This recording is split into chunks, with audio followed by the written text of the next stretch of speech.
नमस्कार। मैं महाराज रघु की कथा सुना रही हूँ। सूर्य वंश में इक्ष्वाकु आजीमिद आदि राजा बहुत प्रसिद्ध हुए हैं। उसी प्रकार महाराज रघु भी बड़े प्रसिद्ध पराक्रमी धर्मात्मा भगवत भक्त और पवित्र जीवन हो गए हैं। इनकी के नाम से रघुवंश प्रसिद्ध हुआ है। ये बड़े धर्मात्मा थे। इन्होंने अपने पराक्रम से समस्त पृथ्वी को अपने अधीन कर लिया था।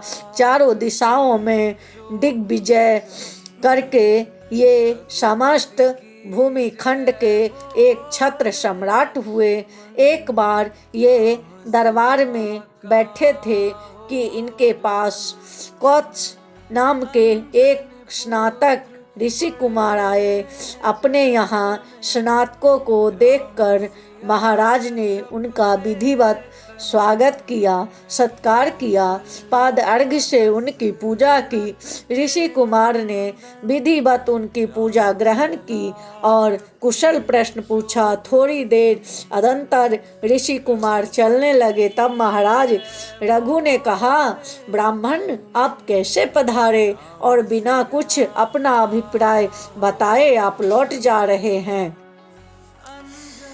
ऋषि कुमार ने कहा, राजन मैंने आपको दान की ख्याति सुनी है। आप अद्वितीय दानी हैं। मैं एक प्रयोजन से आपके पास आया था, किंतु मैंने सुना है कि आपने यज्ञ में अपना समस्त वैभव दान कर दिया है। यहाँ आकर मैं प्रत्यक्ष देखा कि आपके पास अर्घ्य देने के लिए भी कोई धातु का पात्र नहीं है और आपने मुझे मिट्टी के पात्र से अर्घ्य दिया है। अतः मैं आपसे कुछ नहीं कहता।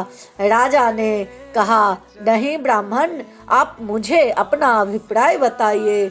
मैं यथासाध्य उसे पूरा करने की चेष्टा करूँगा। स्नातक ने कहा, राजन मैंने अपने गुरु की यहाँ रहकर सांगोपांग वेदों का अध्ययन किया। अध्ययन के अंतर मैंने गुरुजी से गुरु दक्षिणा के लिए प्रार्थना की। उन्होंने कहा, हम तुम्हारी सेवा से संतुष्ट हैं, मुझे और कुछ दक्षिणा नहीं चाहिए। गुरुजी के यूँ कहने पर मैं बार बार उनसे गुरु दक्षिणा के लिए आग्रह करता ही रहा। तब अंत में उन्होंने झल्ला कर कहा, अच्छा तो 14 लाख सुवर्ण मुद्रा लाकर हमें दो, मैं इसीलिए आपके पास आया था।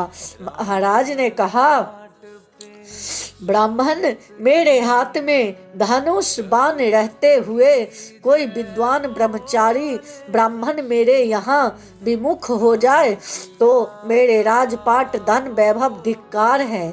आप बैठिए, मैं कुबेर को लोक पर चढ़ाई करके उनके यहाँ से धन लाकर आपको दूंगा। महाराज सेना को सुसज्जित होने की आज्ञा दी।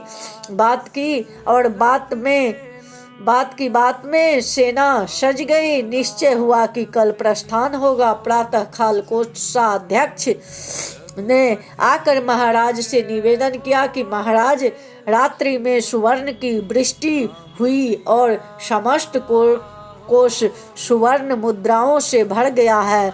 महाराज ने जाकर देखा कि सर्वत्र सुवर्ण मुद्राएं भरी है। वहाँ जितनी स्वर्ण मुद्राएं थी वो सब महाराज ने ऊँटों पर लदवाकर ऋषि कुमार को साथ भेजना चाहा। ऋषि कुमार ने देखा कि मुद्राएं तो नियत असंख्य संख्या से बहुत अधिक है। तब उन्होंने राजा से कहा, महाराज मुझे तो केवल 14 लाख ही चाहिए।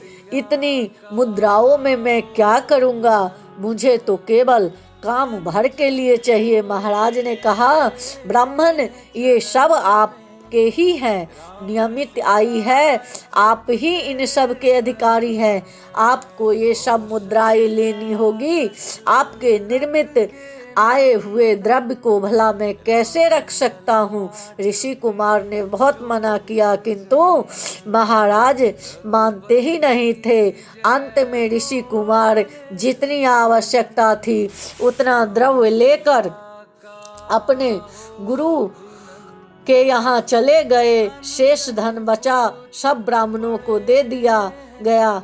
भला ऐसा दाता पृथ्वी पर कौन होगा। इस प्रकार याचकों के मनोरथ पूर्ण करके रघु जी धन्य हो गए, धन्य हो गए। जय श्री रघु जी महाराज की जय।